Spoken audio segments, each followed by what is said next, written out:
As several of Trump's Republican rivals head to New Hampshire today, including the latest candidate, John Kasich, the conversation continues to be dominated by the real estate mogul. Here to talk about this some more, James Richardson, former online communications manager for the Republican National Committee, and Robert Kiger of the pro-Trump super PAC, Citizens for Restoring USA. Welcome to both of you. Thank you so much for being here.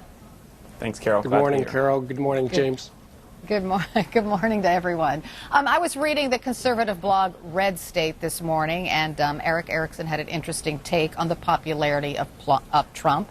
I'm going to read you a bit of his blog. He said, quote, "Essentially, Trump supporters do not care that Trump's past actions align with the Democrats, from immigration to health care to social issues to donations. They don't care because Trump is causing problems for a Republican Party that they've decided does not care about them." Robert, is that spot on? I think it's totally spot on. I think the GOP needs to try to figure out how they can get behind Donald Trump because, as I've said a few times, and my predictions have come true not only on your show but on Fox News, that he's going to be the nominee and he's going to win the presidency of the United States. So they need to figure out how they're going to get behind this guy. So, James, can you get into this notion, though, that that many voters within the Republican Party thinks the Republican establishment doesn't care about them? Robert cannot be serious thinking that Trump is going to be the nominee. That is the most farcical thing I've ever heard. If you look at the crosstabs of any survey in which Trump has crested 20 points, you find that his position is driven almost exclusively by working class, white, uneducated voters, and he is pressing against a hard ceiling here. There's no path for him to expand his base of support. He's not going to appeal to minorities. I can tell you he's not going to appeal to Latino voters. So the notion that he's going to be the nominee is just laughable. He does appeal to a certain disaffected set who thinks that the America of yesteryear is slipping away from them. But these aren't the people, this isn't the kind of coalition that's going to win a general election. And they're not also the people that are going to decide the nominee.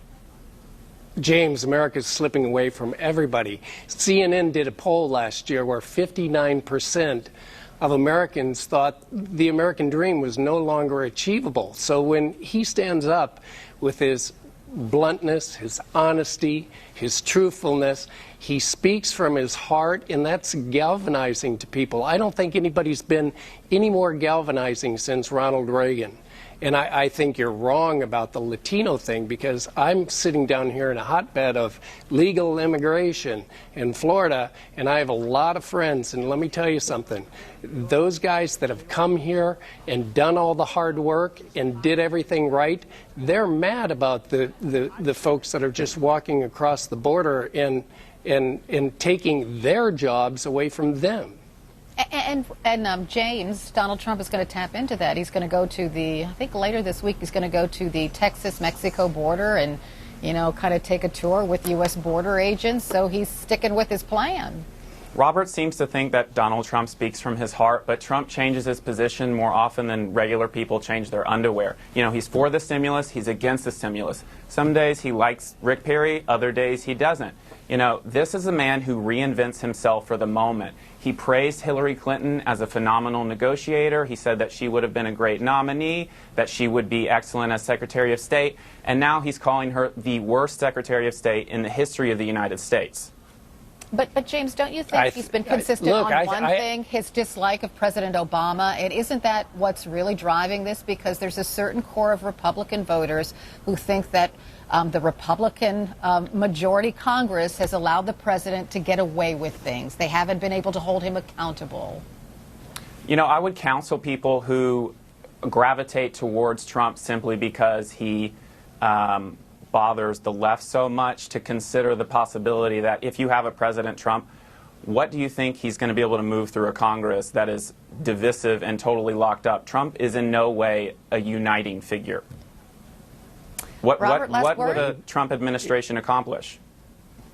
What would a Trump administration accomplish, Robert? I think he's going to accomplish everything that he's set out to do. This immigration issue, when we've got 122 murderers since 2010, held at the hands of illegal immigrants. I'm sorry, but the American people are completely and totally fed up with it. Even since Ronald Reagan, everyone has promised to secure that border, and nobody has done it. Republicans, Democrats, no one. And he is adamant about securing this border.